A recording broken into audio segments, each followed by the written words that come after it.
these so-called spies, etc. you are talking about, these are very minor players. There are bigger players in our politics, in our police system, in our bureaucracy. What I'm trying to say, local support structure is not confined to these innocent people, this low-level people in valleys alone. There are people very high level in India's police establishment, in India's security establishment, who have perennially been part of this network. And terrorism is a small part. Other part is organized crime, from extortion to drug money to fake currency circulation.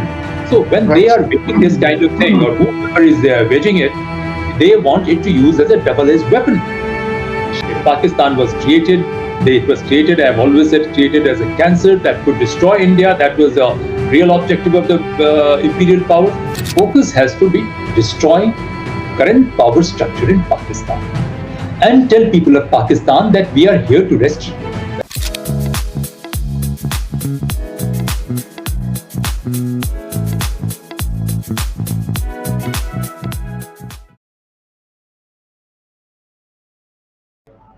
So, good evening, ladies and gentlemen.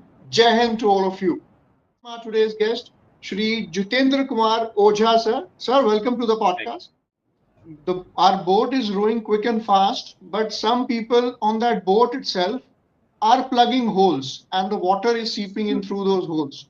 So, sir, to understand a little bit more on this, particularly let's talk about the valley and how for the last 3 decades, after the 1987 elections, Pakistan got this opportunity to, breed its specter of terror from across the border. The terror launch pads, the Hizbul Mujahideen came up, Jaish came up, LET came up. All of these, the sinister plans of Pakistan.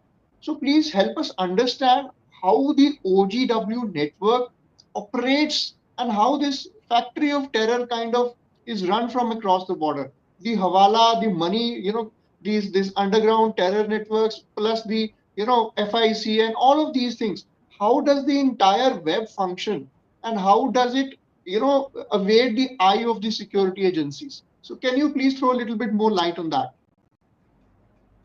Look, in these areas, I'm not sharing any secret information as such. This is my assessment, isn't it? And this assessment is not restricted to people who have worked in security. This assessment is very common. Even observers and academics and researchers, there's so much of information available in media on the basis of which you can come out with these conclusions assessment.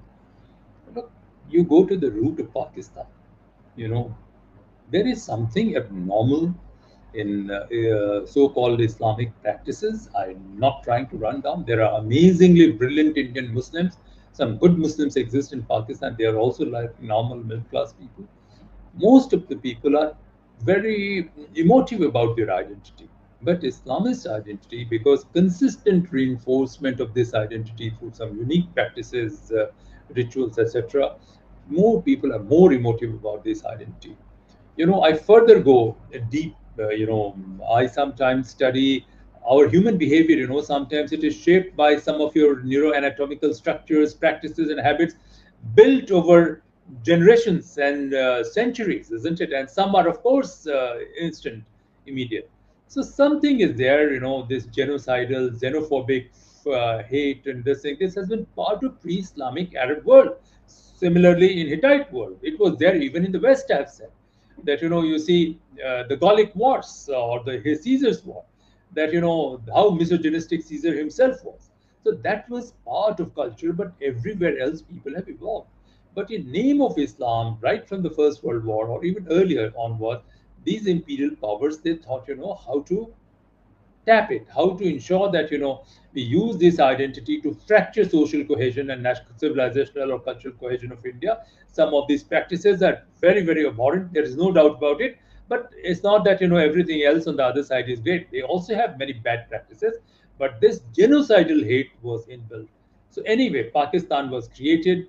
It was created, I have always said, created as a cancer that could destroy India. That was the real objective of the imperial powers. Till 65, 71, they were largely focusing on guerrilla warfare, not all out subversion. But 70s onwards, after creation of Bangladesh, not only Pakistani state, but there are a lot of other factors which we don't look at it. That what was happening in America, what was happening in South America, what was happening internally in America, Watergate to selling of cocaine by their own agencies, their own this thing, their internal device. We have not looked at it. What was happening in China? Sir, can we delve a little bit more deeper the American connection? Can we go a little bit deeper on that? An encyclopedia would also be insufficient. Navjot, we will lose focus. But let me tell you, no global organized crime is possible without patronage of powerful states. And they have been doing it. I am not saying it. Their own people have been saying it. What happened in Watergate was a tip of an iceberg. They came out with, an oversight on their own intelligence agencies. They said, if you don't keep that, these people will be creating mayhem internally and externally. Unfortunately, we are only democracy which does not have. And moment you talk about it, people will start targeting you, not because you are saying anything against India. You are saying when you talk about, oversight entity on your intelligence and security setup, politicians will think you are targeting them. The internal mafia within these setups will think that you are targeting their empire because it's a global phenomenon. So what Pakistanis did, they developed a strong expertise in organized crime. And they started, in India, you see Mumbai, this Dawood network was there. This network would never ever have arisen without patronage from police. Some of the religious habits, we always say, oh, they are more courageous. They are less immune to violence. They are less immune to bloodshed compared to other people, because that has been part of life. In India, also some other communities which are in the art, which are in the profession of butchery, even they are immune to violence. I'm not saying all, but sections of our low-end converts, less educated converts who went to Islam, they are our converts only.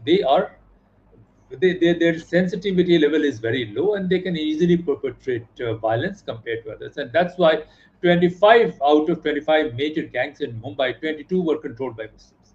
So what Pakistan did, they started aggregating these things, and no terrorism is waged by taxpayers' money.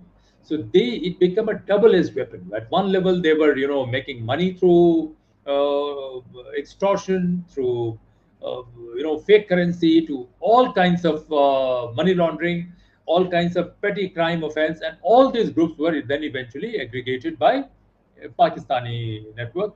And Pakistan, we suspect, must be controlled, supported internationally, backed by some other people. This has happened throughout last 20th century, and it is happening even now. That you see how major terror accused are being bailed out by third countries.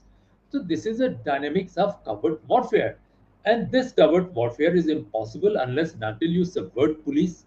At one point of time, people in India in 1960s or 70s, they said there was a fear of police. Now imagine if they are running this kind of empire, what do they have to do? Like when you are fighting a war and you want to expand, you need to capture certain forts as strategically located places. Absolutely. So entire police is not corrupted, but sections of police, sections of judiciary, Yes. sections of these, they were targeted, and it's not confined to one. You see, so many politicians, everyone knows that they are funded by hostile foreign powers. It's not now. And this criminal network also helped in West Bengal, for example. They have changed their master. When left front government was there, then this Islamist networks were rigging elections for the left front. Now it is suspected that they are, sorry to say, I don't mean to offend any political party, but in West Right. Bengal, the Islamist network, Pakistan backed through Bangladesh only, those networks would never have survived, without some kind of global patronage and this thing. So this fight Right. has been going on. This fight has been going on. It's a very complex war. Others have their own agenda. Nobody in the world, whether China or America, they would never like India to be very powerful or Indian civilization to optimize its strength. They would never like it. But probably our political class does not understand, because Right. the political space itself has been cartelized. Worst part is that institutions had their own autonomy, institutions had their own integrity. After all, people were assertive. Those institutions have also gone for a six due to a variety of reasons, ignorance or whatever, clerical system. Some weak leaders came, and from weak leaders, subverted leaders came. And our judiciary itself has been, this episode of you cash being caught is a tip of an iceberg. I'm not saying it. You ask any informed person that how judiciary is corrupt, but I don't blame people, because when somebody is born in an ecosystem of corruption and dies in an ecosystem of corruption, they have personally told me, do you expect me to die? What do I achieve by being honest when the system is fixed, system is rigged? So our systems have been rigged. Our psyche has been rigged, despite so-called blessing of independence. I don't know, Navjot, how long am I going to survive, isn't it, by talking like this?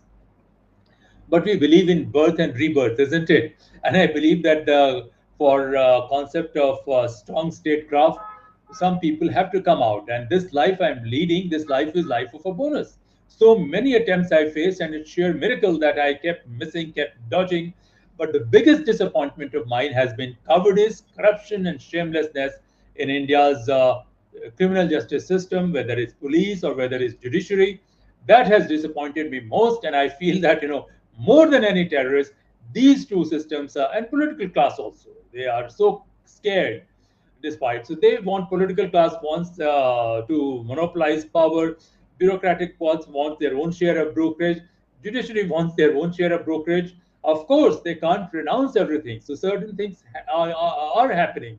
But more or less, we have missed on one thing, which is the principal objective of governance as per our ancient wisdom of statecraft. And that principal objective is building character of your citizenry. And if you have people of character and integrity in leadership roles, then only you can be a super great power, or you can talk about our ancient civilization's greatness, because our civilization indeed was exceptional. Our rise was exceptional. History books may not show it. I've gone way beyond that to interpret it with real experts. And our downfall has also been equally shameful. And right now we are going through a very tumultuous phase. It depends, if we are able to come out of it stronger, India can change its own destiny, and India can shape the world also. And if we blink, if we falter, there will be disaster. Right, sir. So, as you pointed out a few things, what I would like to add on to that is sometimes not all battles are fought for victory. Sometimes some battles are fought to tell the world that someone was there on the battlefield. And with warriors like you, absolutely, I mean, we need people who, have that conviction, that integrity, that gravitas, to have that, integrity of intellectual integrity as well, to put forward things with with that authenticity. So also, building on to that as well, uh, recently aspiring was exposed with this infamous YouTuber Jyoti Malhotra making the rounds. So do you think that is only, as you mentioned, you very beautifully brought out, sir, that's only the tip of the iceberg? The muck runs much deeper, isn't it, sir? Navjot have always said we have to protect our people from falling prey to this thing. With criminals also, I'm very sympathetic. They are criminals because their genetic makeup, their environment, their upbringing, and larger ecosystem has pushed them towards crime. I'm very sympathetic towards Pakistan and Pakistani elite in the same way as, a rogue entity, a mad, what should I say, a mad fox or whatever dangerous creature, which has no brain, no senses. So it's like that. They are not even proper humans. They don't deserve to be called proper human beings. So naturally, in some cases, when Jyoti Malhotra and all these episodes you're talking about, these, we have to contend them to send a strong message to people. But our focus has to be destroying current power structure in Pakistan and tell people of Pakistan that we are here to rescue you. Very often in many of my lectures, I have quoted that when Ashok attacked Takshila in war, the entire people of Takshila welcomed him in arms. Magad was an opportunity. People wanted to be part of Magad. Why will they be? Why will they be keen to be part of Magad? Because Magad offered them security, dignity, opportunity, and it was matter of pride for them to be part of this. I'm not saying even when we were fighting in 2008 was a terrible situation and a lot of things happened. History books will never record people who made contribution in many areas. History books will never record, and fake heroes emerge and they claim credit in the world of secrecy. But Pakistan was somehow, I believe that NIA came up a little later, and more than NIA, a lot of preventive things happened. But many of those so-called heroes outside public media, each one of them have been taken care of by Islamist networks through their proxies. So what I'm trying to say uh, that we need to keep, as I said, keep our own house in order. We need to keep systems in order. We need to keep psyche in place, and there's need for a serious thinking to build an integrated framework, of governance. Yes, these small people, they have to be arrested. They have to be sent to a remand home. But why did we allow? My first question is that why did we allow these Pakistani fellows in their embassy to create this mayhem? Where were we? Right. Were we not Right. sleeping? So that this kind of thing was happening and we remained ignorant, and after some time you are coming out with these things. So now you see the amount of pressure, amount of work that has increased for our criminal justice system. So this is why I say, before a crime happens, try to prevent it. Try to build conditions that eliminate space for majority of the crime. Complete Right. crime cannot be prevented. Then let's be very careful. Then you preempt. And third is, I said, deterrence. Whether when you fight an enemy or fight a disease, this is my formula, that only three approaches are required: prevent, preempt, and deter. Your Right. system should be designed in such a way that it is prevented. That did not happen. Prevention, what could we have done? We could have punctured Pakistanis through multiple holes, but we have not been able Absolutely. to do it. Moment Yes. anyone attempts it, they are able to puncture our energized people, intelligent people, like scientists are Right. being killed. Similarly, very high-end security practitioners, innovators, they are far more vulnerable than scientists also, because nobody Right. knows what they have done. Their work cannot be disclosed. Their work cannot be owned, isn't it? Even they are decimated. They are taken care of. So naturally, the adversary has reached deep inside your system, and that adversary, I have always been saying, is not on its own. There are bigger forces behind that adversary. But fact is that you can't rest in these things. So India's elite have to invest. Every big corporate leader of India I've come across, they wanted me, to run a bribing network within this country, and I was shocked. I said, look, what are you talking about? How can I run this kind of not bribing network? They thought, internationally, when I was in foreign countries, they came to me and I was able to get things done. It was done on the basis of friendship and goodwill, not on the basis of bribing. This is what the misconception they had. So they thought, somebody who could run a network on a foreign country of a network of influence or goodwill or whatever, that Mm. talent should be utilized to do what? To enrich them by doing what? By subverting India's system. So to some of the richest people in this country, I said, look, I'll prefer to die than do be a part of something like this, this networking. So this is why I'm saying, our psyche has been rigged. Our systems have been created in such a manner that at one end our people are working so hard, good number of people in terms of absolute number, they're working hard, they're generating wealth. Our people are intelligent, but at the same time, there are many loopholes, many gaps which are giving space, for subversion. Sorry, I may have digressed a little bit in order to explain things, because these are things which are not easily comprehensible to people, and some Right. examples to be cited to make it interesting. Right. Right. Absolutely, sir. So as you mentioned about, the Ashoka's invasion of Takshila, and I mean, what do you see about the POK question? I mean, a lot has been talked about India, taking back the territory that it belongs to us, integral part of India, as has been unequivocally mentioned from various platforms, government platforms, parliament, as well as the honorable prime ministers of various across time have mentioned about that. So, how do you see what is the possibility of POK actually becoming a part of India? People in PK are suffering. Navjot. I cannot say certain things which I know because of this thing, constraints, and it is not desirable to say.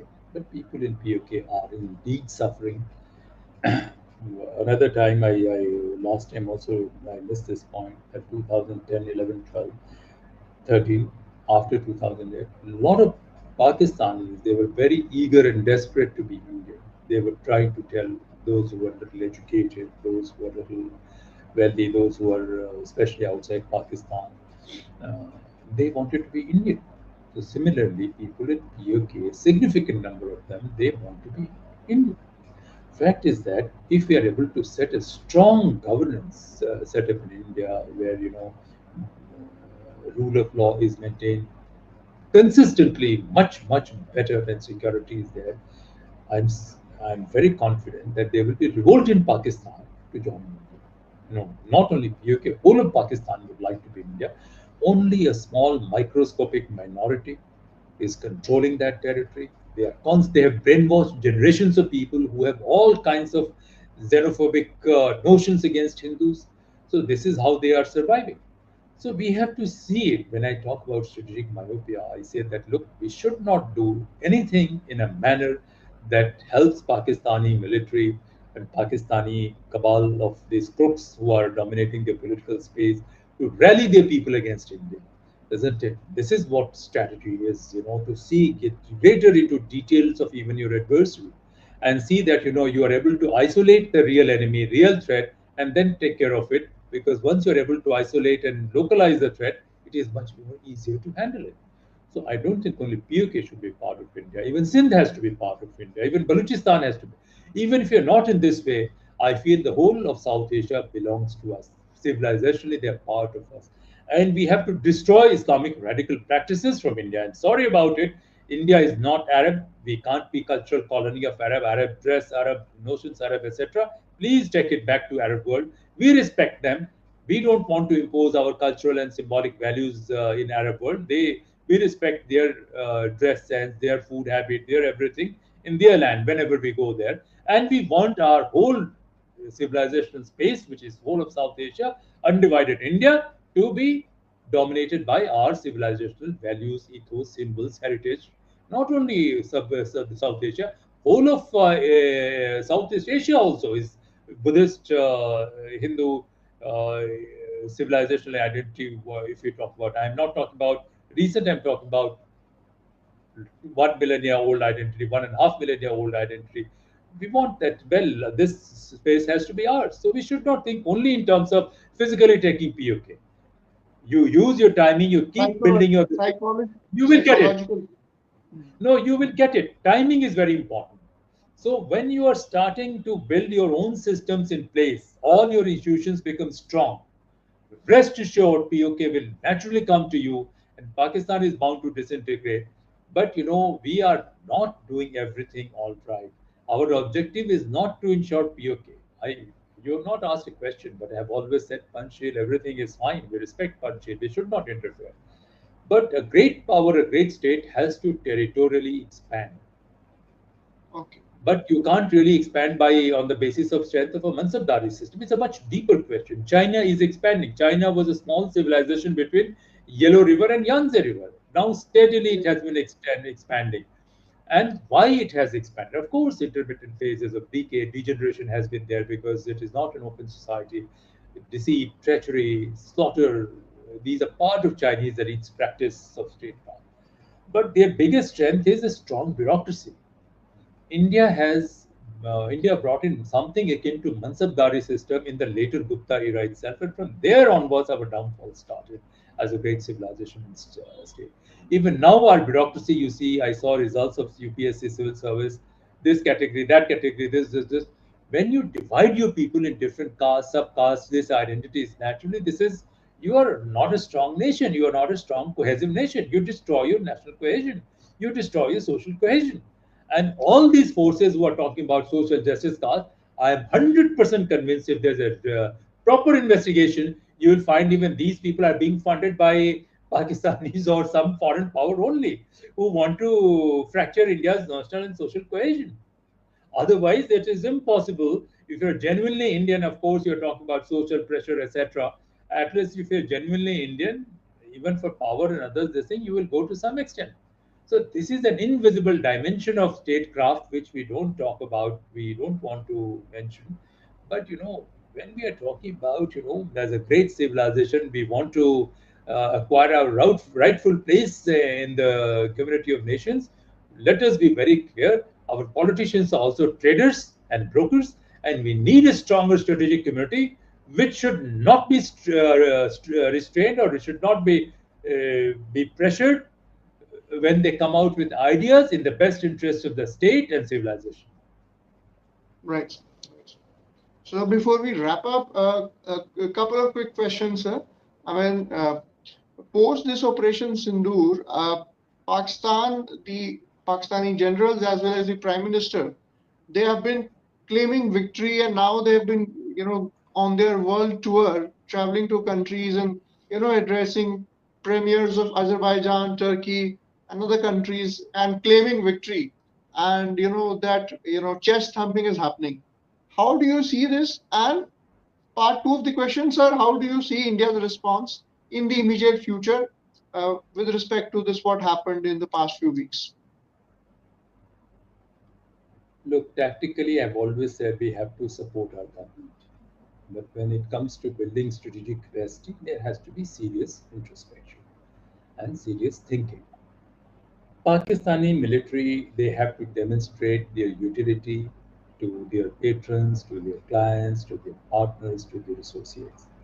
If they concede defeat, China will also not be much interested, and Pakistani elite's lifeline will be snapped.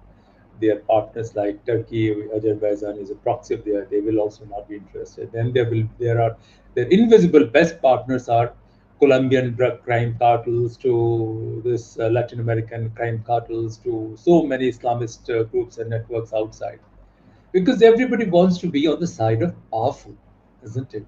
This, about dogs also, you say, I'm sorry, I don't mean any offense, that what is the best way to handle a dog, an aggressive dog? Moment you start running, you show fear, it will attack you. But moment you appear strong, it will start licking you. So in this world also, Pakistani military elite has to demonstrate that they are powerful, they have won. Otherwise, if they don't demonstrate it, naturally others will run.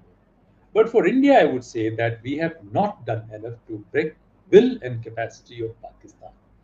It's not one off thing, because of Pakistan only and our failure to contain this threat of terrorism and organized crime, both combined, organized crime nobody talks about, and which has brought in corruption, which has helped subvert every institution of ours, which has helped subvert our policies also, which has destroyed our enforcement capacity also, which we don't know. These are invisible consequences. Terrorism is one of this. Terrorism cannot exist, cannot be sponsored by taxpayers' money. Organized crime has to be part of it. And organized crime cannot survive and sustain without a degree of subversion. So all these things we have to take care of it. And not only Pakistan, others also we have to take care of it. Not all people of America are against it. People within America also, our friends, isn't it? They would be on our side. Some people within Pakistan also will be on our side. We have to also engage opposition parties in Turkey, Azerbaijan. But fact is that we don't have institutional capacity to do all these things. These ideas look powerful. What skills are required in diplomacy? Are we recruiting people on the basis of that? Probably no.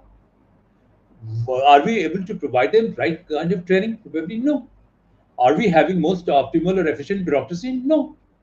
So these are some of our strategic failures. Tactically, it's all right, but we have to have a long-term strategic plan also. And tactics and strategy can't work in isolation. Tactics has to flow from the larger strategy. So these areas we have been, as I said, when we are suffering from strategic myopia, how can you convince it? It's possible by seeing some of our this podcast only. Some people in position of authority and power, they'll be very angry because their empire of organized crime, their collaboration with Pakistan-linked drug cartels, etc., will come under pressure. So a person who is part of this corrupt modus, this thing, will never accept, that he or she is wrong. They say, no, the system is wrong. Some certain degree of corruption has to be there. People who are talking about integrity, they are preachers. I'm not saying that, everything has to be 100%. But we have to slowly move in a direction where space for corruption is reduced. Because in a globalized world, corruption is the biggest vehicle of subversion. And once subversion comes, insurgency, crime, everything follows accordingly. So India's response tactically has been the best, but strategically we failed to destroy threat from Pakistan, failed to do this thing, and one-off attacks cannot be completely prevented as long as we don't destroy this thing. Pakistan's response is an expected line. We have to do far more to break their will and capacity. We have to make it sure that Pakistani military and Pakistani political elite, they are not able to mobilize people of Pakistan. They have to be isolated and then taken care of in a way that people of Pakistan also develop a stake in our goals and objectives. So this is why statecraft is a very unique science. Everything cannot be explained on a podcast or lecture. It is much more complex. And in order to understand also the science of statecraft, you need a very unique neural circuitry. We will, one of your episodes or one of your podcasts, we will also talk about how human behavior is shaped and influenced. Why some people are, excuse me, pushed towards, inclined towards crime, and why some people are inclined towards, you can say, altruism of a different kind. So these are, a very complex factor comes into play. But I'm very sure once we talk, it will, our TRP may not be great because what we are talking may not be of much relevance to ordinary people unless and until they are very interested. But this should make sense. This should create some degree of awareness. Navjot, I hope, Navjot, I hope I have been clear.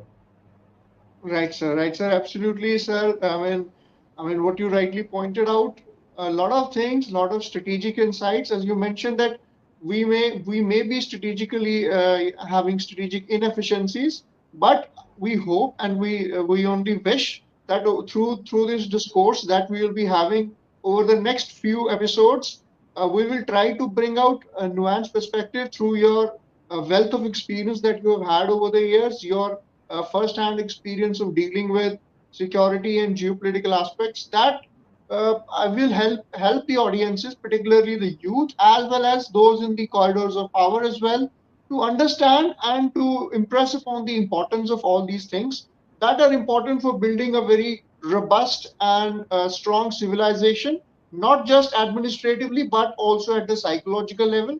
And I am sure through today's discussion, the audiences would get it might have been just a drop of the entire ocean that you have inside you, sir. But I think this will just be the beginning of a psychological or an intellectual revolution that we aim to create. And thank you so much again for these valuable insights. Thank you, Navjot, for inviting me. Thank you so much. Thank you, sir. It's been a pleasure. It's been an honor, and look forward to more discussion on more insightful topics in our coming series. Thank you, sir. Jai Hind, sir. Jai Hind.